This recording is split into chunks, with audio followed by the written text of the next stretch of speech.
Hey everybody, welcome back to the Old Swedes farm. I'm finally getting to a project I've talked about for a year and a half, maybe a little more. The wildflower garden. My native garden, the pollinator garden, the monarch butterfly garden. Finally getting the thing happening. I've got some seeds that have been going. There's some small sprouts. They need to get outside. Here's the site behind. I don't know, I'll zoom in a little bit and kind of walk you around, but it's basically, you can see where kind of the ditch and my property line comes there towards the top of the ridge, and then it levels off. There's this nice area, and in the afternoon it gets beautiful full sun for hours and hours. This is going to be the perfect spot for a bunch of pollinating plants. The bees, the butterflies are just going to love it. Let me walk you around and show you what I've got right now. There's just a box over here. I've got a wood pile kind of establishing the back of it. A pine, a smaller pine, little arborvitae.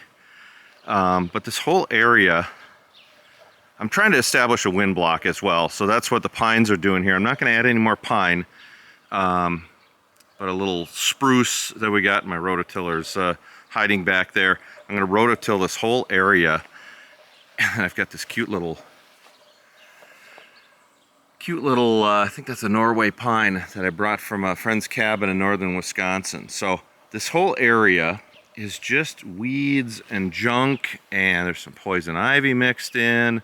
I'm going to rototill this whole little area up, get the soil squared away, and then we're going to do some planting. So let me do all the work here, and then let me bring you back. But it's a gorgeous 80-some degree day. Finally, no wind, which is bringing out all the mosquitoes. I'm just gonna get covered here. So let me do some work and then I'll bring you back. Well, hey everybody, I'm back. It is about 2 weeks later from when we last filmed, and the garden's taken shape. I was gonna rototill the day that I filmed initially, and got out here, started rototilling. Well, the tire was flat, so had to take that off, bring it to the hardware store, get them to replace it.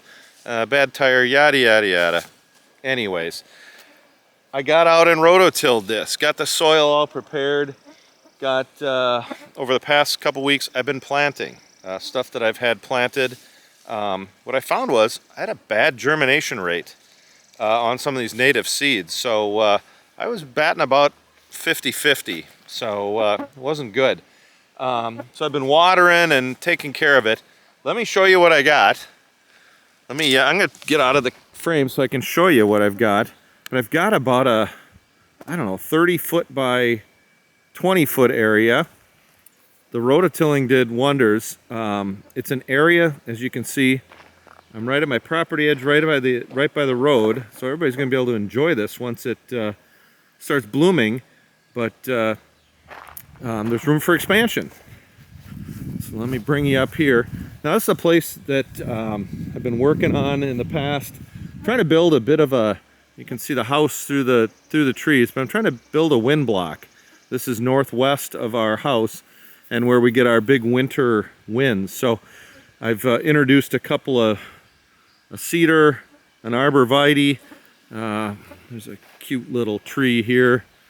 A pine from my neighbor's cabin that is, that's probably going to be 80 feet tall in about, I don't know, 25 years. So, but here's what I've been doing. Every one of those stakes is a native plant, and we're going to be putting in more and more. But I've got milkweed. Let me see, I brought out my seeds with me. I've got common milkweed. I've got butterfly weed. Now you can see there's a little milkweed plant, and there's a couple of the butterfly weed. But I've also got some grasses in there, native grasses, a drop seed. I've got hoary vervain, black-eyed Susans, which are native to here. Prairie drop seed is another grass. little blue stem, some clover that's in there, blazing star, just all wild bergamot, which is a native bee balm, columbine, which is one of the first things to bloom in the spring. Sorry, let me bring you around so I can see what I'm filming. I'm going to try to just, get a whole bunch of stuff planted this year and then set myself up for planting again next year to fill in. I want this to be kind of a solid bit of flower, grass, native plants, but a way station for monarchs. Let me back out here. So not a huge planting in the sense of size, but a way station. It's a sunny area. This whole place looks directly west. If you look, it's going to get afternoon. That's facing west. It's going to get afternoon and evening full sun.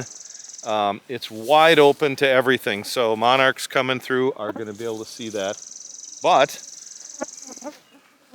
it's going to be a good sized planting of native stuff. So I'll show you some updates during the summer as this progresses, as it starts to grow. Right now we're just in the water and watch phase, but I'm hoping to get a few blooms this summer by the end, and I don't know. I've seen one monarch come by.